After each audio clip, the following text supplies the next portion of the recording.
যাকে ভালোবাসো তাকে বেঁচে থাকতেই ভালোবাসা দিও, কারণ তাজমহল সারা পৃথিবী দেখলেও মমতাজ কিন্তু দেখেনি। ছোটবেলায় গরুর রচনা পড়েছিলাম বলে গরু চিনতে ভুল হয় না, মানুষের রচনা পড়া হয়নি বলেই আমরা মানুষ চিনতে ভুল করি। বর্তমানের বাস্তবতা, রাজপ্রাসাদের মতো বড় বাড়ি অথচ পরিবার ছোট, ব্যাংক ব্যালেন্স প্রচুর কিন্তু মনে শান্তি নেই, ঝুড়ি ভরা ডিগ্রি অথচ সাধারণ জ্ঞানের অভাব, হাতে দামি ঘড়ি অথচ সময়ের অভাব, প্রচুর ফেসবুকে বন্ধু কিন্তু বিপদে খোঁজ নেবার কেউ নেই। কেউ মূল্য দিক বা না দিক, তুমি সৎ কাজ করে যাও, কারণ এর প্রতিদান মানুষ তোমাকে দেবে না, দেবে স্বয়ং ঈশ্বর। অপরের ক্ষতি করতে চাইলে কোনো না কোনোভাবে নিজের ক্ষতি হবেই। যদি ভাঙতেই হয় তাহলে তুমি রেকর্ড ভাঙো, তবে কারোর বিশ্বাস নয়। যে যত্ন করতে জানে সে পায়ের জুতোটাও খুব সাবধানে রাখে, আর যে জানে না সে তার হীরের আংটিটাও হারিয়ে ফেলে। ডোন্ট ফরগেট, তুমি সবার প্রিয় কখনোই হতে পারবে না, কারণ তুমি মানুষ, টাকা নয়। যারা আপনাকে নিয়ে ঠাট্টা করে তাদের কথা ভাববেন, যখন আপনি জীবনে বড় কিছু করবেন তখন তারাই আপনার দিকে তাকিয়ে হাততালি দেবে।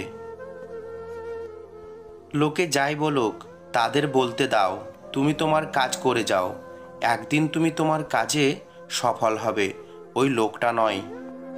তুমি কাল যা করেছিলে আজও যদি সেই একই কাজ করো তবে তুমি যেখানে আছো সেখানেই থেকে যাবে। যদি কিছু করতে হয় রোজ নতুন কিছু চেষ্টা করো। ছেড়ে যাবে না বলা মানুষগুলো আগে তোমায় ছেড়ে যাবে, তাই সেটি ভেবেই কারোর সাথে সম্পর্ক করুন।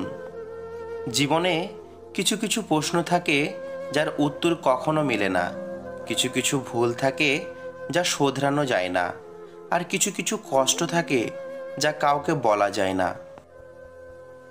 যারা আপনার সাথে বেইমানি করে তাদের থেকে প্রতিশোধ নেওয়ার সময় আপনার নেই। আপনি আপনার মতো থাকুন, মনে রাখবেন পাপ বাপকেও ছাড়ে না।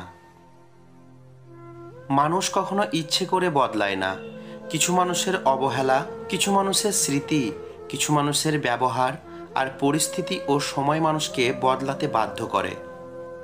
আমি জীবনের বাস্তবতাকে প্রশ্ন করলাম, তুই এত কঠিন কেন? বাস্তবতা হেসে উত্তর দিল, এই দুনিয়া সহজ জিনিসের মূল্য দেয় না।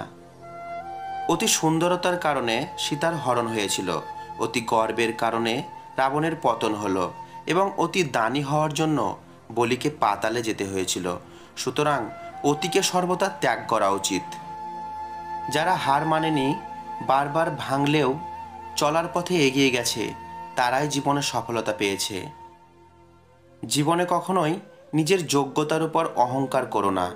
মনে রেখো, একটি পাথরও যখন জলে পড়ে যায় নিজের ওজনের জন্যই ডুবতে বাধ্য হয়।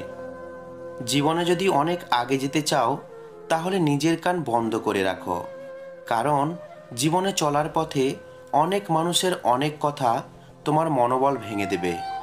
যা হয়েছে তা ভালোই হয়েছে, যা হচ্ছে তা ভালোই হচ্ছে, যা হবে তাও ভালোই হবে। তোমার কি হারিয়েছে যে তুমি কাঁদছো? তুমি কি নিয়ে এসেছিলে যা তুমি হারিয়েছো? তুমি কি সৃষ্টি করেছো যা নষ্ট হয়ে গেছে? তুমি যা নিয়েছো এখানে থেকেই নিয়েছো, যা দিয়েছো এখানেই দিয়েছো। তোমার আজ যা আছে কাল তা অন্য কারো ছিল, পরশু সেটা অন্য কারো হয়ে যাবে। পরিবর্তনই সংসারের নিয়ম। পরিস্থিতির সামনে কখনোই হার মেনে নিও না। আজকের দিনটা হয়তো কঠিন, আগামী দিনটা হয়তো আরও কঠিন হবে, কিন্তু পরের দিন তুমি সফল হবেই। খুশি থাকার চেষ্টা করো, কারণ অস্থির হলে কালকের অসুবিধা দূর হবে না, বরঞ্চ আজকের আনন্দও হারিয়ে ফেলবে। বন্ধু তো সে হয় যার কাছে বিশ্বাস জমা রেখে সুখ ও দুঃখ ভাগ করে নেওয়া যায়। কাউকে সামান্য পরিমাণ দুঃখ দিলে ওই দুঃখের সম্পূর্ণ ভাগ ও ঈশ্বর তোমাকে ফেরত দেবেন, আজ হোক বা কাল। জলে না নামলে যেমন সাঁতার শেখা যায় না, ঠিক তেমনি জীবনের খারাপ না আসলে মানুষ চেনা যায় না। জীবনে কখনো কাউকে বিশ্বাস করতে যেও না, কারণ যাকেই তুমি বিশ্বাস করবে সেই তোমাকে ঠকাবে। বেঈমান কখনো অপরিচিত মানুষগুলো হয় না, খুব কাছের মানুষগুলোই বেঈমান হয়। উচিত কথা বলাটাই এখনকার দিনে সবচেয়ে বড় পাপ, কারণ উচিত কথা বললেই আপনি সবার কাছে খারাপ হয়ে যাবেন। আমাদের এই ভিডিওর কথাগুলো আপনার যদি একটু ভালো লেগে থাকে তাহলে চ্যানেলের পাশে থাকবেন।